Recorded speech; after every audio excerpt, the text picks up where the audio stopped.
తిరుపతి నగరపాలక సంస్థ ఇప్పటికే అప్పుల్లో కూరుకుపోయింది. కనీసం క్షేత్రస్థాయిలో రోడ్లు గుంతలు పూడ్చడానికి కూడా నిధులు లేని పరిస్థితి అంటూ ఏదైతే నగరపాలక సంస్థ పాలక మండలి సమావేశంలో అటు కమిషనర్ కానీ అధ్యక్షులు కానీ చెప్తున్న పరిస్థితి, మేయర్లు కూడా.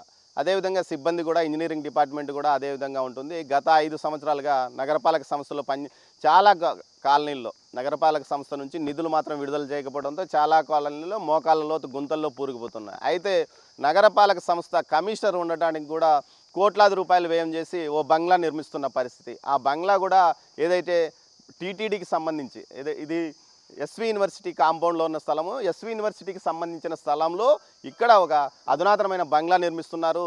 ఈ స్కెలిటన్కి మాత్రమే ₹1.5 కోటి ఖర్చు పెట్టారు. నెక్స్ట్ దీని ఇంటీరియర్ డెకరేషన్కి కానీ అన్ని వసతులు సమకూర్చుకోవడానికి మరో 2 కోట్ల నిధులు విడుదల చేయాలంటూ ఏదైతే కమిషనర్ ఒక అజెండా పొందుపరిచిన నేపథ్యం, నిన్న జరిగిన పాలక మండలి సమావేశంలో ఈ 2.5 కోట్ల రూపాయలు అదనంగా నిధులు కావాలి, ఇందుకోసం అంటూ కూడా ఒక ప్రతిపాదన తెచ్చారు. అయితే సభ్యులు నిర్వర్ధంగా తోసిపుచ్చినారని కూడా తెలుస్తుంది. ప్రస్తుతం ఆమె ఏదైతే ఇంటికి అద్దె కడుతుంది ₹40,000, అది కూడా ప్రభుత్వం నుంచి.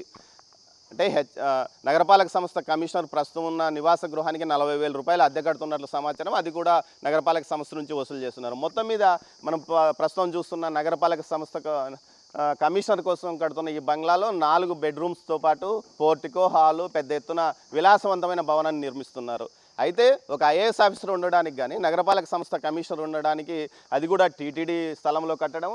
ఇక్కడ ఏదైతే అమూల్యమైన వృక్ష సంపద మనం చూడవచ్చు, పెద్ద ఎత్తున ఈ ప్రాంతంలో మొత్తం ఎర్రచందనం ఉంది. ఈ ఎర్రచందనం దుంగలను ఈ ప్రాంతంలో ఎర్రచందనం చెట్లను పూర్తిగా తీసివేసి ఈ ప్రాంతంలో ఈ బంగ్లాను నిర్మిస్తున్నారంటే ఎంత ప్రాముఖ్యత గత పాలక మండలి ఇచ్చిందో నగరపాలక సంస్థ కమిషనర్ కోసం. మొత్తం మీద ఈ స్థాయిలో నిధులు ఖర్చు పెట్టాల్సిన అవసరమేముంది? ఇక్కడ యాక్చువల్గా వాటర్ ట్యాంక్ కోసం స్థలం కేటాయించారు. ఆ వాటర్ ట్యాంక్ స్థలాన్ని తీసివేసి ఏకంగా కమిషనర్కి బంగ్లా కడుతున్నారు. దీనిపైన స్థానికులు ఏమంటున్నారో కనుక్కుందాం. చెప్పండి, అసలు ఈ బంగ్లాకి ఇంత ఖర్చు పెట్టాలా? ఒక ఏదైతే కమిషనర్ కానీ పిల్లలు కానీ మొత్తం 4 ఉండొచ్చు, 5 మంది ఉండొచ్చు, వారి కోసం ఇంత విలాసవంతమైన భవంతిని నిర్మించడం అవసరం అంటారు?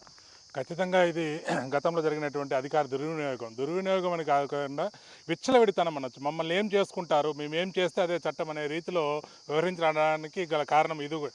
ఎస్వి యూనివర్సిటీకి సంబంధించిన స్థలంలో ఏదైతే 4 ఎకరాలు వాటర్ వర్క్ డిపార్ట్మెంట్ కోసం కేటాయించారో అందులో ఎటువంటి ఇది లేకుండా యూనివర్సిటీలో బయట వ్యక్తులు ఒక అతిథి భవనం కట్టుకోవడం, కట్టుకోవడం ఎక్కడ ఆంధ్రాలో కాదు, ఇండియాలో కూడా ఎక్కడా ఉండదు.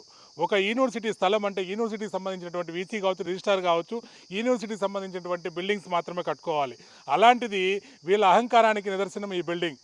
యూనివర్సిటీలో ఒక కార్పొరేషన్ కమిషనర్కి యూనివర్సిటీలో స్థలం కేటాయించడం ఏంటి, అది వాటర్ వర్క్స్కి సంబంధించి కేటాయించినటువంటి స్థలంలో బంగ్లా కట్టుకోవడం ఏంటి?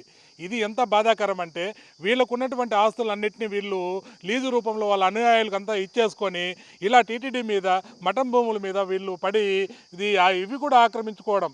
ఇందుకోసమే అనుకుంటాను గతంలో రోడ్డు కూడా వేయాలనుకున్నారు ఈ పక్క నుంచి ఆ పక్కకి. యూనివర్సిటీ ఇది ఆధ్యాత్మిక క్షేత్రం, ఎంతో చరిత్ర కలిగినటువంటి ఎస్వి యూనివర్సిటీ, ప్రపంచం మొత్తం వ్యాపించినటువంటి పేరు ఇది ఎస్వి యూనివర్సిటీ. అలాంటి పేరుని నాశనం చేయడం కోసమే ఇలాంటి పనులు చేస్తున్నారు. గతంలో రోడ్లు కూడా ఇదే విధంగా ప్లాన్ చేశారు యూనివర్సిటీ లోపల నుంచి. ఇక్కడ విద్యార్థులు అందరూ ప్రజలంతా ఏకమై దాన్ని నిలిపివేయడం జరిగింది.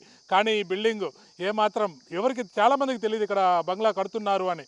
నిన్న వస్తే కానీ ఎవరన్నా ఇన్ఫర్మేషన్ తీసుకొని వస్తే కానీ ఇక్కడ బంగ్లా కడుతున్నారనే విషయం తెలియదు. అది ప్రజల సొమ్ము, తిరుపతి నగరపాలక ప్రజల సొమ్ము, వాళ్ళ ట్యాక్స్ రూపంలో వచ్చినటువంటి సొమ్మును వాళ్ళు ప్రజల ఇబ్బందులకు పూడ్చడం కోసం కాకుండా వాళ్ళ విలాసవంతానికి ఖర్చు చేయడం అనేది చాలా బాధాకరంగా ఉంది. తక్షణమే దీని మీద చర్యలు తీసుకోవాలి. దీన్ని ఎవరైతే కేటాయించినారో వారి మీద తగు చర్యలు తీసుకొని కఠినంగా శిక్షించాలి వాళ్ళని. ఈ బిల్డింగ్ను యూనివర్సిటీకి హ్యాండ్ ఓవర్ చేయాలంటారా? ఖచ్చితంగా ఈ బిల్డింగ్ని యూనివర్సిటీకి హ్యాండ్ ఓవర్ చేయాలి. ఎన్నో కోర్సులు ఉన్నాయి, కొన్ని కోర్సులకు అయితే డిపార్ట్మెంట్లు లేకుండా ఉన్నారు, అలాంటి వారికన్నా కేటాయించాలి. లేదంటే మీ యూనివర్సిటీ వైస్ ఛాన్సలర్ లేకపోతే రెక్టారో రిజిస్ట్రారో ఉన్నారు, వారి ఆఫీస్ కన్నా దీన్ని ఏదన్నా మలుచుకోవడానికి అవకాశం ఉంటుంది. దయచేసి యూనివర్సిటీలో బయట వ్యక్తులకి ఎటువంటి ప్రాధాన్యత ఇవ్వకుండా, వారికి స్థలాలు కేటాయించకుండా ఇంకైనా ఈ ప్రభుత్వం చంద్రబాబు నాయుడు గారు అతను కూడా గౌరవ ముఖ్యమంత్రి గారు కూడా ఇదే యూనివర్సిటీలో చదివినటువంటి వ్యక్తిగా ఈ యూనివర్సిటీ కోసం ఎంతో కృషి చేస్తున్నారు.